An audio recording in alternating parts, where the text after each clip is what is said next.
पाकिस्तान अपनी हैसियत और औकात से ज्यादा कुछ भी नहीं सोच सकता।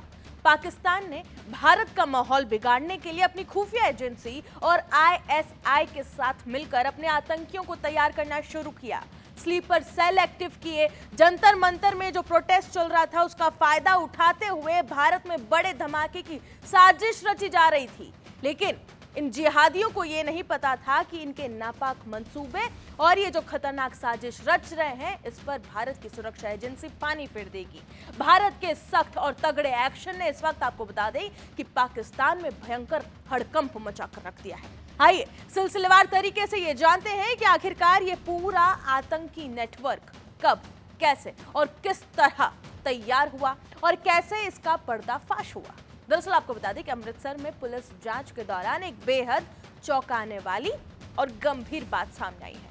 पुलिस के मुताबिक आरोपियों ने रेलवे ट्रैक के पास सीसीटीवी कैमरे लगाए थे और वहां से जो लाइव फुटेज मिल रही थी इसे पाकिस्तान में बैठे हैंडलर्स तक पहुंचाई जा रही थी। सुरक्षा एजेंसियों को कड़ी आशंका है कि संवेदनशील सैन्य और रेलवे इलाकों की निगरानी के लिए इस नेटवर्क का खतरनाक इस्तेमाल किया जा रहा था।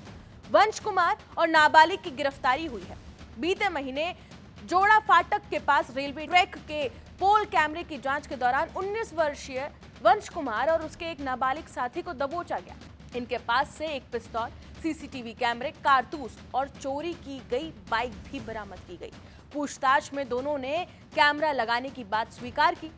अब आपको बता दें कि इस डील से जुड़े अनमोल सिंह को गिरफ्तार कर लिया गया है और इसके अलावा कैमरे लगाने की डील से जुड़े सुखदेव सिंह और हरमन सिंह जो पहले से ही आर्म्स एक्ट के मामले में जेल में बंद थे, उन्हें प्रोडक्शन वारंट पर पूछताछ के लिए लाया गया है।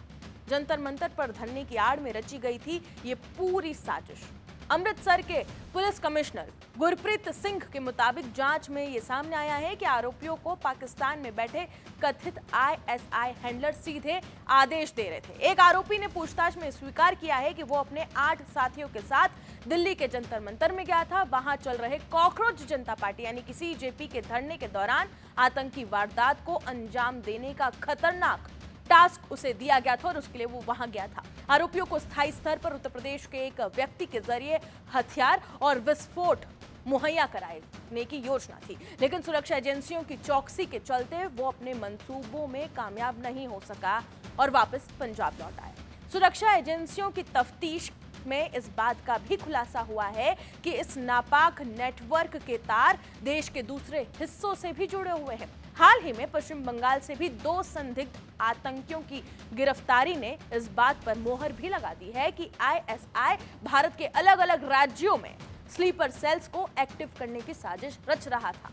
पंजाब से लेकर दिल्ली और बंगाल तक फैले इस जाल को खंगालने के लिए अब केंद्रीय एजेंसियां भी पूरी तरह से मुस्तैद हो चुकी हैं। पुलिस कमिश्नर गुरप्रीत सिंह ने यह भी खुलासा किया है कि इस पूरे मॉड्यूल में 2 अलग अलग गिरोह काम कर रहे थे। पहला गिरोह राजसासी निवासी सुखमन सिंह और उसके 3 नाबालिग साथियों को पकड़ा गया। इनके पास से 4 बोतल बम, 2 पिस्तौल, लाइटर और 2 कारतूस बरामद हुए। दूसरा गिरोह मोहक्कमपुरा निवासी वंश कुमार और उसके एक नाबालिग साथी को भी यहां पर पकड़ा गया, जिनके पास से पिस्तौल, सीसीटीवी कैमरे और कारतूस मिले हैं।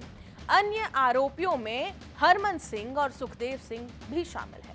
कुल मिलाकर 4 नाबालिगों समेत 9 लोगों पर शिकंजा कसा गया है। आरोपियों के पास से क्या क्या बरामद हुआ, क्यों ये चौंकाने वाला है वो समझिए। बोतल, बम, पिस्तौल, फिर इसके साथ साथ आपको बता दें कि कारतूस भी मिला है और संदिग्ध सामान की अगर हम बात करें तो सीसीटीवी कैमरे, लाइटर और चोरी की गई बाइक मिली। अधिकारियों के मुताबिक गिरफ्तार किए गए नाबालिग आर्थिक रूप से कमजोर परिवारों से ताल्लुक रखते हैं और पढ़ाई छोड़ चुके हैं। इन्हें छोटे छोटे पैसों और विदेशी फंडिंग का लालच देकर देश विरोधी गतिविधियों में शामिल किया गया। इन्हें कांच की बोतलों में पेट्रोल भरकर बोतल बम तैयार करने और पंजाब में पुलिस इमारतों एवं संवेदनशील ठिकानों की रैकी करने के लिए निर्देश दिए गए थे, ऑर्डर दिए गए थे। जांच में यह भी स्पष्ट रूप से सामने आया है कि ये सभी आरोपी सीमा पार बैठे अपने आकाओं और आईएसआई हैंडलर्स के लगातार संपर्क में थे। रेलवे ट्रैक पर कैमरे लगाना हो, जंतर मंतर पर साजिश रचना हो और युवाओं को छोटे लालच देकर भड़काना हो, ये एक बहुत बड़े नापाक षड्यंत्र का हिस्सा है। हमारी टीमें और अन्य सुरक्षा एजेंसियां इस नेटवर्क की हर तह तक जाने के लिए लगातार छापेमारी कर रही है, ये पुलिस कमिश्नर का कहना है। जो भी इस देश विरोधी गतिविधियों में शामिल है उन्हें बख्शा नहीं जाएगा। तो अमृतसर और बंगाल में जो गिरफ्तारी हुई है, जो ये आतंकी पकड़े गए हैं, इसने ये साफ कर दिया है कि पाकिस्तान अपनी हरकतों से बाज नहीं आ रहा है। ये हर वो नापाक साजिश रच रहा है जिससे कि भारत का माहौल बिगाड़ा जा सके, यहाँ पर धमाके करके दहशत फैलाई जा सके। लेकिन पाकिस्तान को एक ही अल्टीमेटम दिया जा रहा है कि अभी भी वक्त है, सुधर जाओ, वरना ऑपरेशन सिंधु 2.0 होगा तो इस बार कोई नहीं बख्शा जाएगा। फिलहाल इस रिपोर्ट में इतना ही। बाकी तमाम खबरों के लिए बने रहे जी न्यूज़ के साथ।